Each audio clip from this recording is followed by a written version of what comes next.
Jed Carter had always preferred the solitude of the open trail, but today, as he rode back to his small, isolated ranch, he couldn't shake the unease in the air.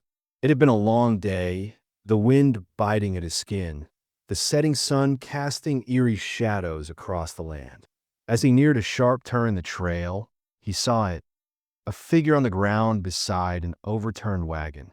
His heart skipped a beat. Something was wrong. Riding closer, Jed's eyes widened. The wagon wheels were stained with blood, and buzzards circled overhead, eager to feast. He dismounted quickly, his boots kicking up dust as he moved to investigate. The sight before him froze him in place. Two bodies lay sprawled, clearly victims of a violent attack. Their wounds weren't from arrows, but from bullets. Someone had staged this, making it look like an Indian raid. But Jed knew better. The attackers had left no stone unturned, no witness to tell the tale. Then, beneath the wagon, he saw her. A small girl, no more than 4 or 5, frozen in terror, clutching a rag doll with a tight grip. Her big brown eyes were wide with fear, but she made no sound, no movement. Jed knelt beside her, his weathered hands gently brushing the dust from her face. Blood was splattered on the wheels, the rag doll soaked in dirt.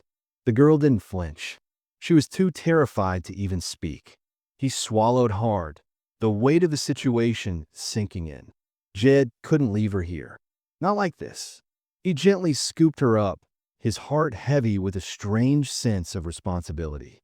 The cold air stung his face, but he ignored it, focusing only on the fragile child in his arms.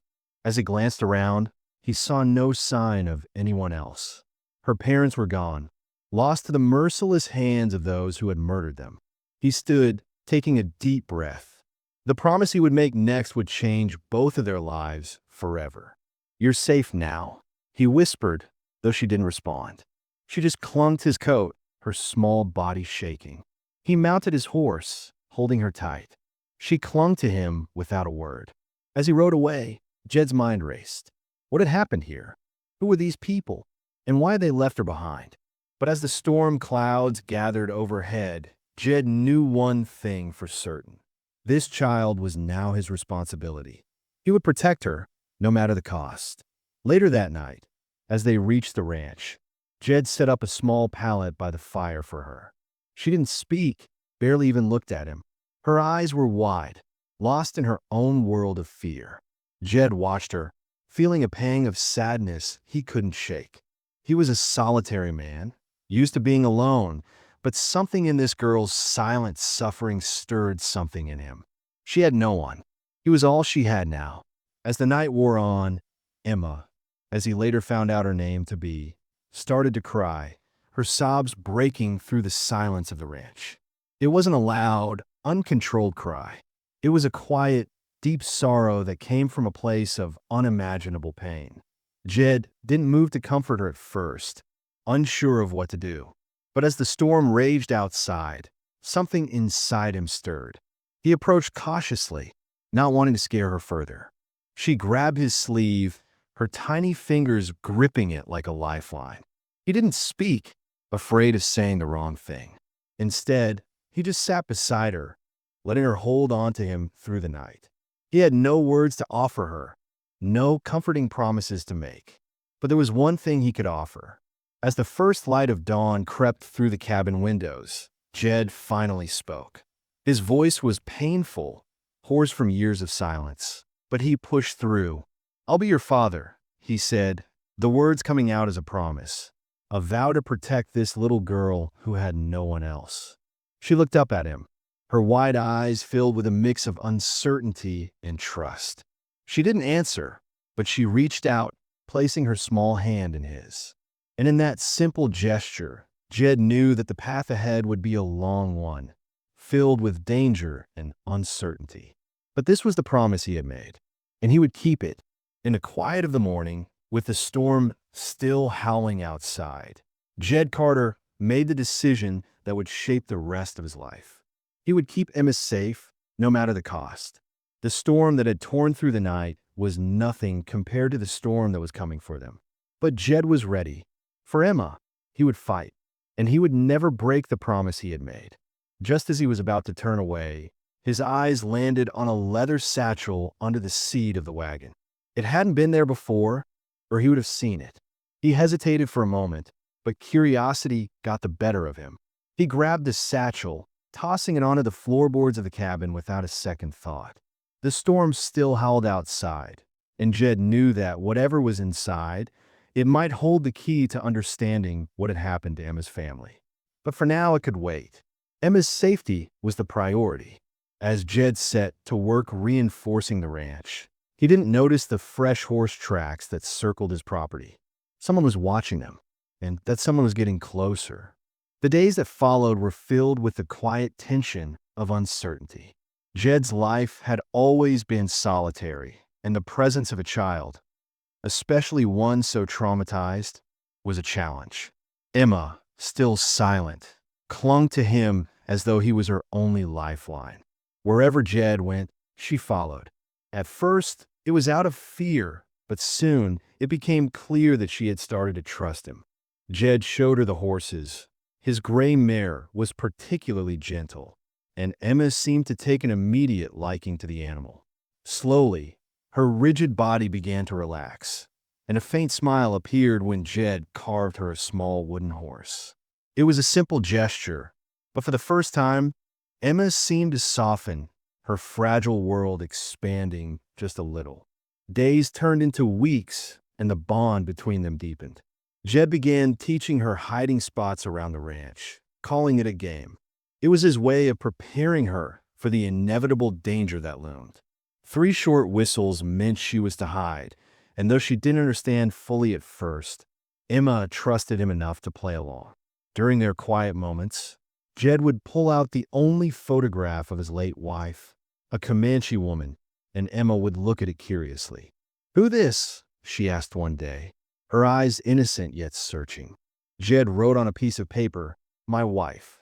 Gone now, the child's small hand reached out to place itself on his. "You sad too," she whispered.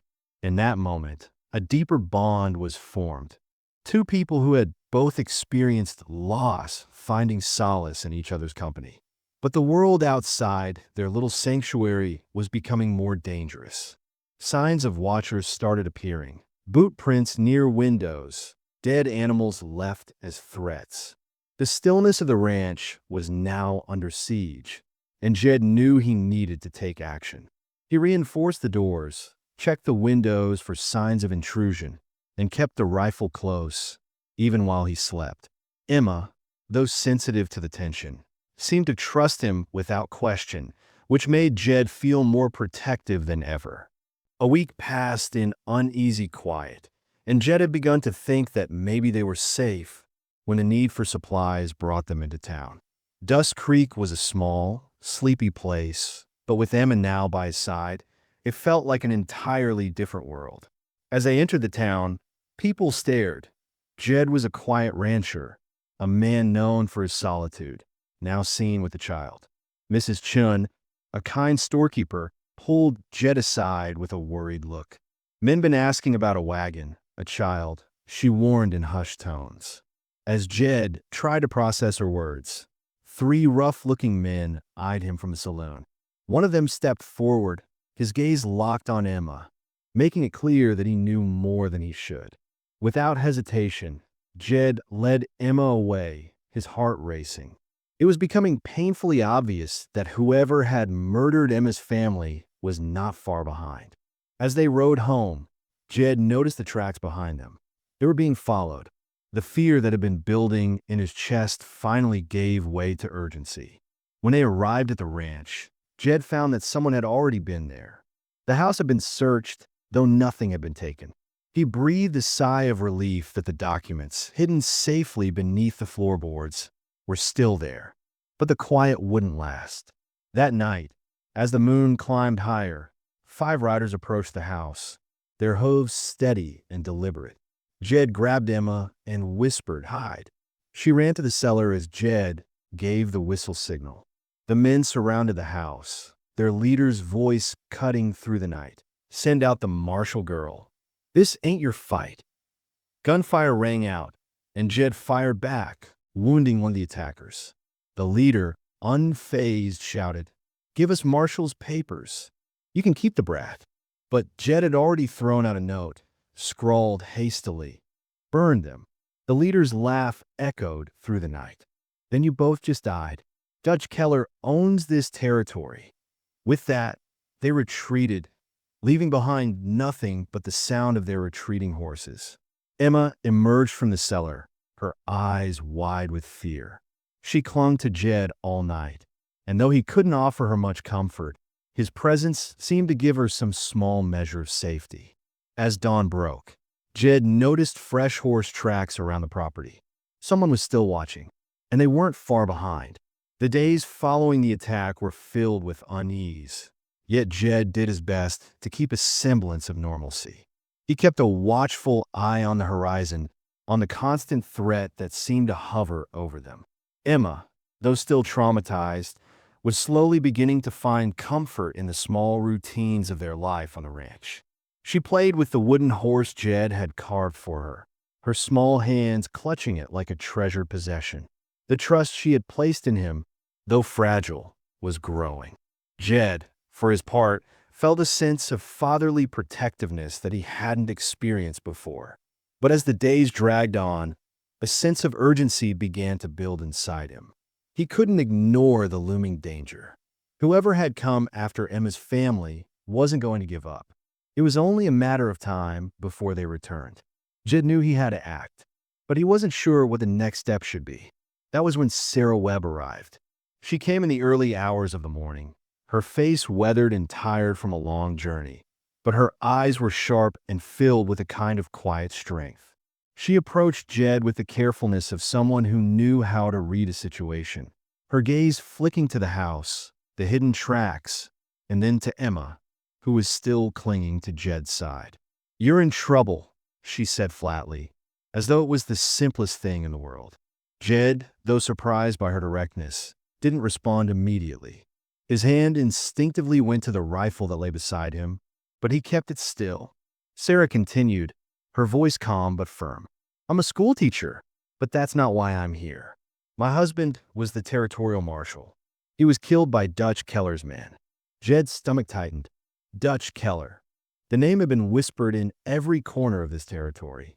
The man was known for his ruthless methods of acquiring land, and Jed had always suspected he was behind the violence that had swept through the region. Sarah's next words only confirmed his suspicions. "I've been tracking Keller's operations for over a year. I've been gathering evidence, documenting his crimes. Those papers you have, they're pieces of a much bigger puzzle." Jed's hand clenched around the rifle. He knew what she was saying. The documents weren't just about land. They were evidence of a conspiracy, a systematic campaign of violence meant to erase families like Emma's from the land. Sarah paused, as though weighing the decision in her own mind. "We need to get to Santa Fe," she said finally. "There's a federal judge there, someone who can actually do something about this. But it's not going to be easy. It's a 3-day journey by wagon. We can't afford to wait any longer. Dutch Keller is coming for you. And when he gets here, it'll be too late." Jed didn't trust her at first. Trust had been something he had given up on long ago, especially after losing his wife and finding himself isolated in the vast wilderness. But there was something about Sarah, something about her resolve, that made him think she might be telling the truth. And more importantly, she had a plan. For the first time in a long time, Jed had a sense of hope, however faint. After a long silence, he nodded. He wasn't sure if Sarah was the answer to his problems, but she seemed to be the best shot they had. Emma, though still uncertain about the stranger, seemed to take to Sarah almost immediately. She was cautious at first, peeking from behind Jed's leg, but Sarah knelt down and, in the same soft tone she had used with Jed, said, "Hello, sweetheart. You're very brave." The words, though simple, seemed to reach Emma in a way nothing else had. For the first time since arriving at the ranch, Emma allowed herself to be drawn in by another person. She smiled shyly at Sarah, her eyes still filled with a kind of cautious hope. That night, as they sat around the fire, Emma spoke for the first time in days. After Badman gone, I stay with Papa, she asked quietly, her voice tinged with uncertainty. Jed, though his heart ached at the thought, nodded. He wrote the words down for her, showing her the simple promise. Always. You're mine now. Emma's small hand reached up, and she placed it over his. Good. You're mine too, she said, her voice small but resolute. It was a moment of quiet understanding between them. But despite the warmth of the fire and the gentle peace that settled over them, Jed couldn't ignore the reality of the situation. They had to leave, and they had to leave now. The next morning, they set off. Jed packed the wagon, his heart heavy with the weight of the journey ahead. The trail was long, and the dangers that lurked in the shadows were only growing stronger. But for the first time in what felt like years, Jed wasn't alone. As they rode out, Sarah told stories to Emma, stories of far-off places, brave girls, and the kind of adventures that could only happen in books. Emma, wide-eyed and eager, soaked up every word. For the first time in days, there was a sense of excitement in her, a spark of life that Jed hadn't seen before. As they camped that night in a defensible canyon, Jed watched the two of them together, their voices light with laughter. It felt almost like a family. And for the first time since Emma had come into his life, Jed allowed himself to imagine a future where she wasn't just a frightened child he had taken in, but his daughter. But their journey was far from over. As they traveled the next day, Jed noticed something that sent a chill through him. A ridge of riders, shadowed figures keeping pace with them, watching from the distance. Sarah, who had been riding ahead, noticed them too. She glanced at Jed, her expression unreadable. They're hurting us somewhere, she said quietly. Jed knew then that they had to make a decision. He could try to outrun them, take a longer route that might delay them, or he could push forward and risk the ambush he knew was coming. His mind raced. They were in danger, but Emma's safety came first. Without hesitation, he chose the latter, pushed forward, straight through the canyon. The decision was made, and Jed urged the horses into a faster gait, the wagon lurching as it sped toward the narrow pass. The canyon, once a place of quiet refuge, now became their battlefield. Just as they entered the choke point, gunfire rang out from both sides. It was an ambush. Jed reacted instantly, returning fire as Sarah whipped the horses into action. Emma screamed in fear, and Jed shielded her with his body, his rifle still in hand. The wagon careened over the rough terrain, the sound of hooves and gunshots echoing in his ears. As they burst through the canyon, 3 riders broke off, chasing them relentlessly. Jed, knowing they couldn't outrun them, made a split-second decision. He cut his horse loose, turning to face their pursuers. His heart raced, but there was no time for fear. He shouted to Sarah, "Go!" The wagon careened forward, the gunfire still ringing in the air as Jed fought to hold his ground. But the fight wasn't over yet. The sound of horses pounding against the earth echoed in Jed's ears as he crouched behind a jagged outcrop, his rifle held tight in his hands. The 2 men who had dismounted were closing in, their guns drawn, eyes scanning the rocks for any sign of movement. Jed's breath was shallow, his wounded leg throbbing with every pulse. His body ached from the rough ride and the constant tension, but he wasn't about to give up. Not now. He had promised Emma that he would protect her, and he would do whatever it took to keep that promise. He waited for the right moment, his hands steady despite the pain, his focus unwavering. The first man moved closer, his boots crunching the gravel as he took slow, deliberate steps toward Jed's hiding spot. Just as the man came into view, Jed fired, the shot ringing out, echoing off the canyon walls. The man stumbled back, clutching his shoulder, but he didn't fall. The second rider was quick, his gun already aimed at Jed's position.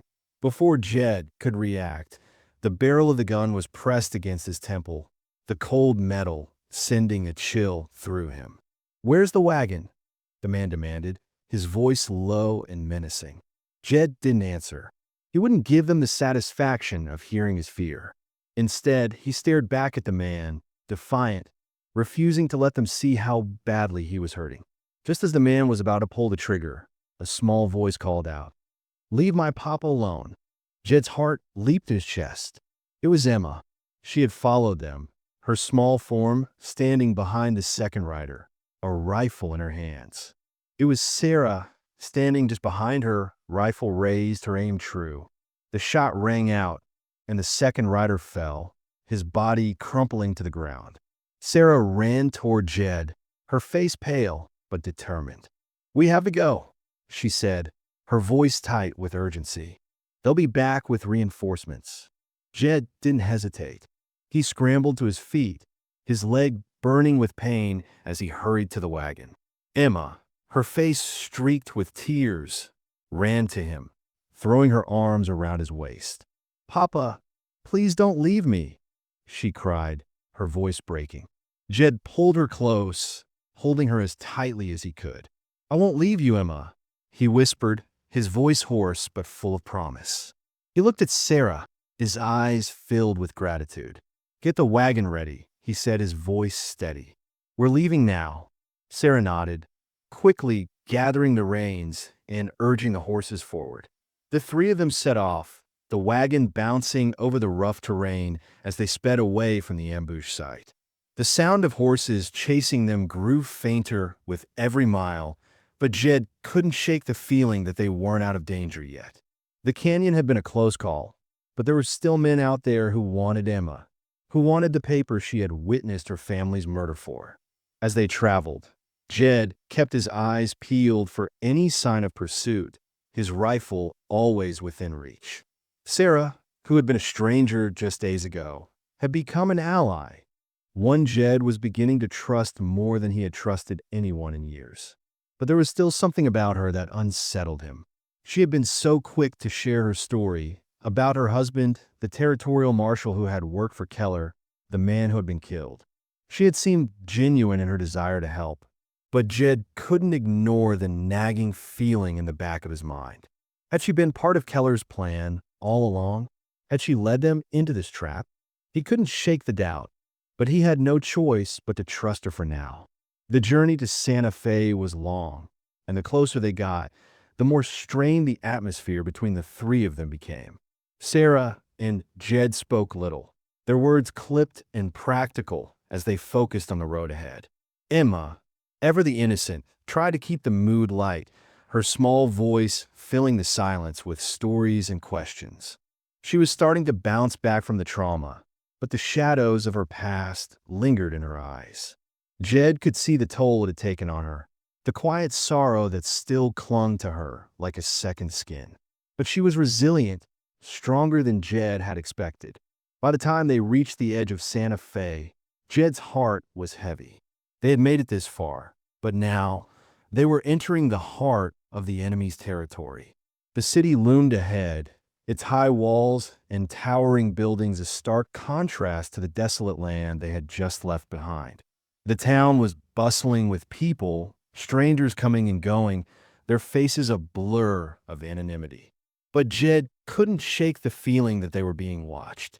Everywhere he looked, he saw signs of Dutch Keller's influence.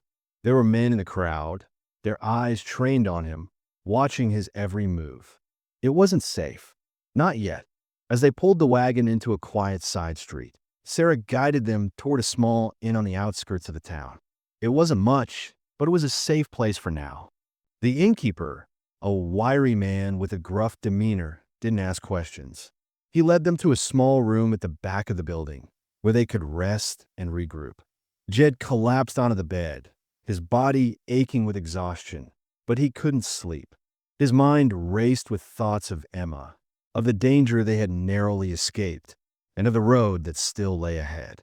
Sarah sat in the corner, writing something down in a small notebook. She looked up as Jed stared at her, her face unreadable. "What are you writing?" he asked, his voice hoarse from the ride. Sarah's gaze softened. "I'm documenting everything," she said quietly. "Every step we've taken, every piece of evidence we have." Jed's brow furrowed. "For what?" She met his gaze, her eyes steady. "For the judge in Santa Fe." He's the only one who can help us. He's the only one who can stop Keller. Jed wasn't sure he believed her. There was something about this entire situation that didn't sit right with him. But he had no choice. They needed the judge's help, and they needed it fast. That night, as the wind howled outside the inn, Jed sat by the window, keeping watch. He couldn't sleep. He kept hearing the sound of horses' hooves, the clink of metal, the soft rustling of footsteps outside the door. It wasn't safe here. Not yet. They hadn't made it far enough.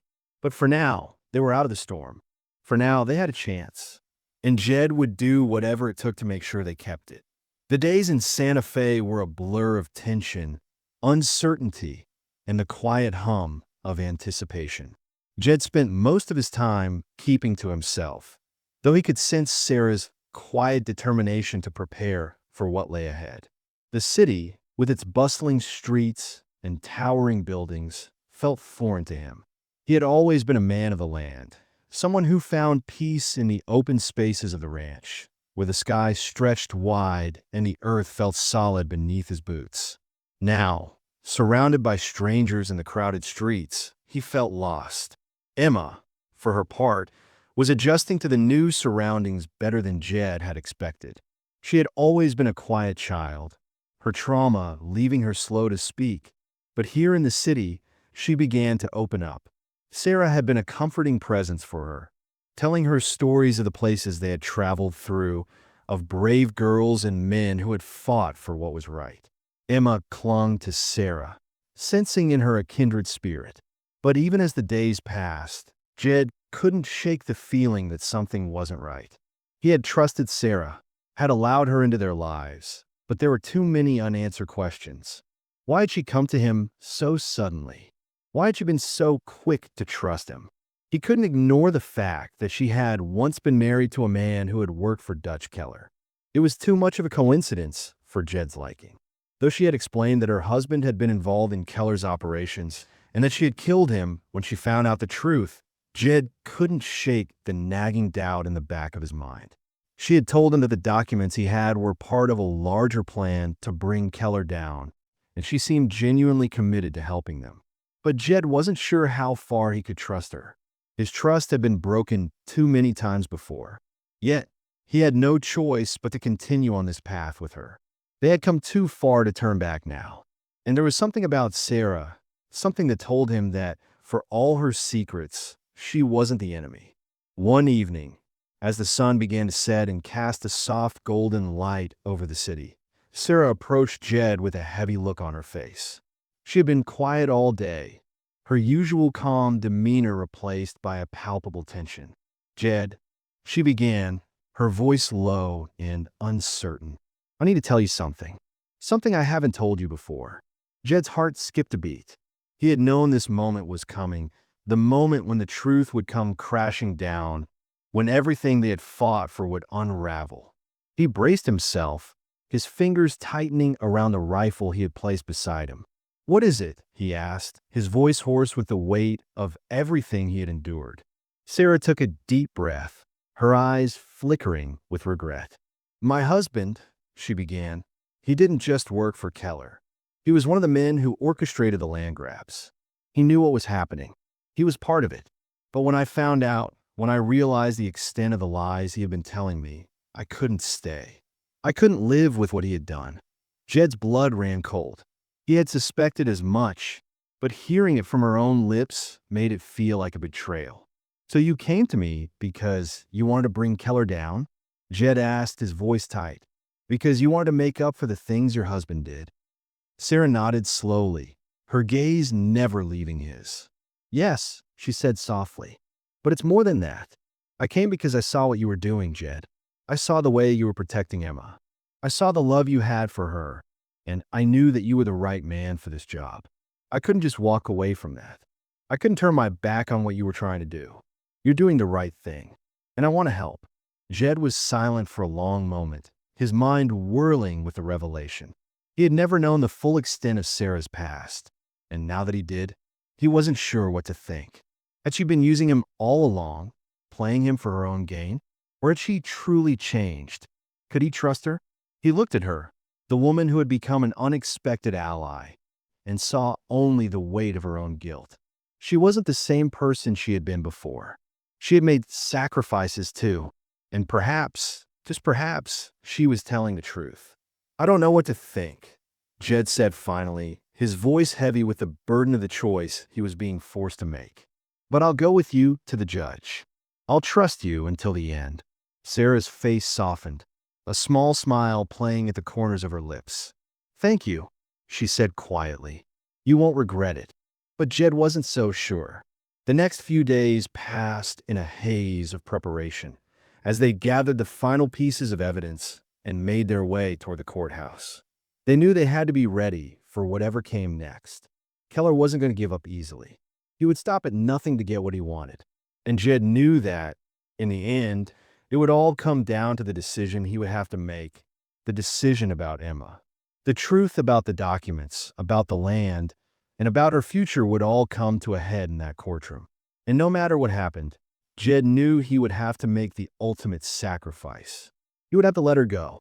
They arrived at the courthouse in the early hours of the morning. The streets of Santa Fe quiet and empty as they walked through the tall, imposing doors. Jed felt like a stranger in this place, the marble floors and cold stone walls making him feel small and insignificant.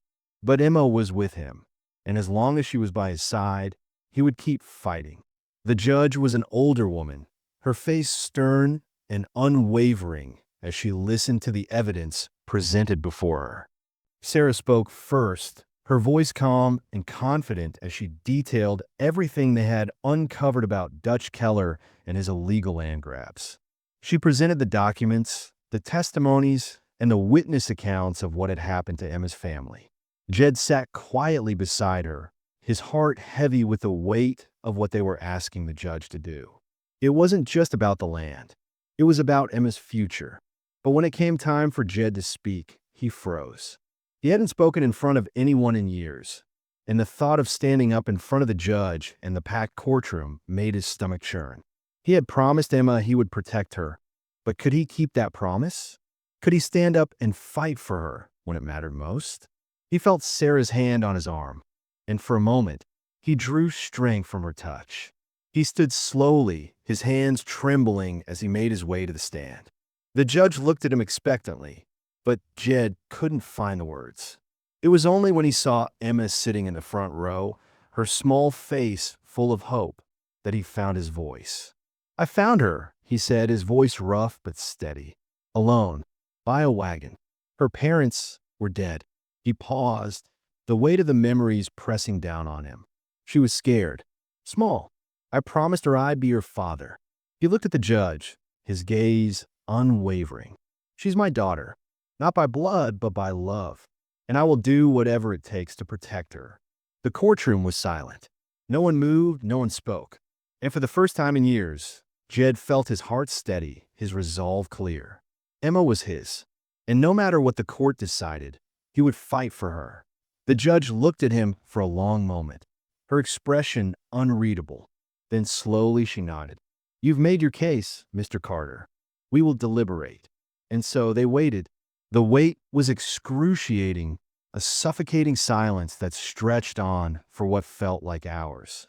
Jed sat in the courthouse, his heart thundering in his chest, his eyes never leaving the door where the judge had disappeared behind moments earlier. The courtroom was still, as though the very air had been sucked from the room. Emma sat beside him, her small hand clutching his tightly, her face pale with worry. She didn't fully understand what was happening, but she sensed the gravity of the situation. Sarah sat beside them, her expression unreadable, her eyes fixed on the door with a quiet intensity. She had told them that this was it, the moment that would decide everything. Dutch Keller had grown powerful over the years, but it was clear now that the law, the very system that Jed had never trusted, was their only hope. The room was filled with people who had gathered to hear the case. Lawyers, town officials, and a handful of curious onlookers. The gavel had already struck, and the judge had adjourned the session, leaving everyone to wait for her decision. Jed couldn't sit still any longer. He stood up, his knees aching from the long hours of waiting, and walked to the window. The sunlight outside was soft, warm, a stark contrast to the tension inside the courthouse. He breathed deeply, trying to calm the storm inside him, but every time he looked at Emma, the knot in his stomach tightened. She had been through so much already, and the thought of losing her now, after everything they had fought for, was more than he could bear. He turned back toward the room, where the murmurs of conversation filled the air. Sarah caught his gaze, her face weary but resolute. "It's not over yet," she said quietly, as if reading his thoughts. Jed nodded but didn't speak. He couldn't. His throat felt tight with emotion, and the words just wouldn't come. He couldn't afford to think about what would happen if the judge ruled against him. He couldn't afford to consider the possibility that Emma might be taken from him. They had come so far, risked so much. He couldn't lose her now. The door to the judge's chambers opened, and the room fell silent. Everyone turned toward the bench where Judge Hartwell stood. She was an older woman, her face lined with age and experience, her eyes sharp as she surveyed the room. She held the papers in her hands, the evidence they had presented, the testimony they had given. Jed's heart skipped a beat. This was it. "The court has heard all of the evidence." Judge Hartwell's voice rang out, steady and clear. "I have considered the facts, the testimony, and the law. This is a difficult case, one that touches on both matters of the law and matters of the heart." She paused, letting the weight of her words settle in the room. Jed's hands clenched into fists at his sides. "That, Mr. Carter," the judge continued, "the law is clear. While the bloodline is often the deciding factor in such cases, the emotional bond between parent and child cannot be overlooked. You have demonstrated, through your actions and your testimony, that you are more than just a man who found a child in need of help. You have shown that you are her father. You have protected her, loved her, and cared for her as any parent would. And in this court, that means something." Jed's heart raced. Could it be? Could this be happening? The judge looked directly at him, her gaze piercing, as if she could see straight into his soul. "Emma Marshall," she said, her voice softer now, "has made it clear where her heart lies. She has chosen you, Mr. Carter. And in this court, we honor that choice. We honor the bond that has been formed between you and this child, and we will not stand in the way of that bond." The room was dead silent. Jed felt as if the world had stopped moving. He couldn't breathe. The judge's words seemed to echo in his ears, but they didn't quite make sense. "Mr. Carter," Judge Hartwell said again, her voice firm but kind, "you are granted custody of Emma Marshall. The law recognizes your right to be her father. The court will work to finalize the adoption, and until that process is complete, you and Emma will be allowed to remain together." Jed's legs went weak, and for a moment he thought he might collapse. He had won. He had done it. Emma was his. The weight of the moment hit him all at once. He felt a wave of emotion wash over him. Relief, joy, and a deep sense of gratitude that he could hardly put into words. But it was Emma, her small voice trembling as she cried out, that brought him back to reality. "Papa!" she shouted, her eyes wide with joy as she ran toward him. "Papa, you did it! You did it!" Jed knelt down, his arms open wide, and Emma threw herself into his embrace. He held her tightly, unable to stop the tears that welled up in his eyes. "I promised you, Emma," he whispered, his voice choked with emotion. "I promised I'd be your father, and I'll always keep that promise. Always." The courtroom erupted into applause, but Jed couldn't hear any of it. All he could hear was the sound of Emma's voice, the sound of her calling him Papa over and over again. Sarah stood beside them, her face softened by the quiet joy that mirrored his own. She had been right. She had believed in him when no one else had. And now, here they were, together, a family. The judge, who had been watching the scene unfold before her, smiled softly. "The law can be a complicated thing," she said, her voice warm. "But sometimes it's the love that makes all the difference." Mr. Carter, you've proven that. And in this court, we honor that love. As the judge finished speaking, Sarah walked over to Jed and placed a hand on his shoulder. You did it, she said, her voice soft but full of pride. Jed nodded, unable to speak. He couldn't find the words, but he didn't need to. Emma was his. That was all that mattered. In the days that followed, the process of adoption began in earnest. The paperwork was filed, the legal battles fought, but to Jed, it all felt like a formality. Emma was already his.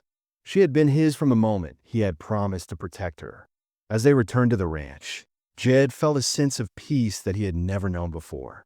The house that had once felt so empty now seemed full, alive with the presence of Emma. She was no longer a frightened little girl hiding from the world. She was his daughter, and they were a family. The days on the ranch became filled with laughter and love, with the simple joys of life that Jed had longed for. Emma's smile, once so rare, became a daily sight, and every time she called him Papa, Jed's heart swelled with pride. He knew that their journey wasn't over, that there would be more challenges ahead, more obstacles to overcome. But for now, they were safe. They were together, and that was enough. One evening, as they sat together on the porch, watching the sunset paint the sky in shades of gold and pink, Jed looked down at Emma, who was nestled in his lap. Tell me a story, Papa, she said, her voice soft with contentment. Jed smiled, brushing a strand of hair from her face. What story would you like to hear? He asked. Emma thought for a moment, then looked up at him with her big, trusting eyes. Tell me the one about how you found me, she said. Jed's heart tightened, but he nodded. He began the story, his voice steady but full of emotion. Well, I was riding home, just like I do every day, when I saw a wagon on its side. And there, lying next to it, was the bravest little girl I ever saw. Emma smiled up at him.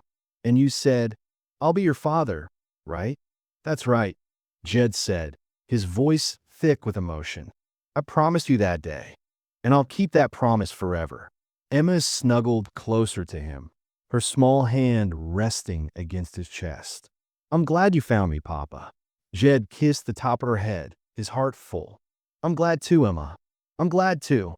And as the last light of day faded, Jed knew that he had everything he had ever wanted. He had a daughter, a family, and the love that made everything else worthwhile.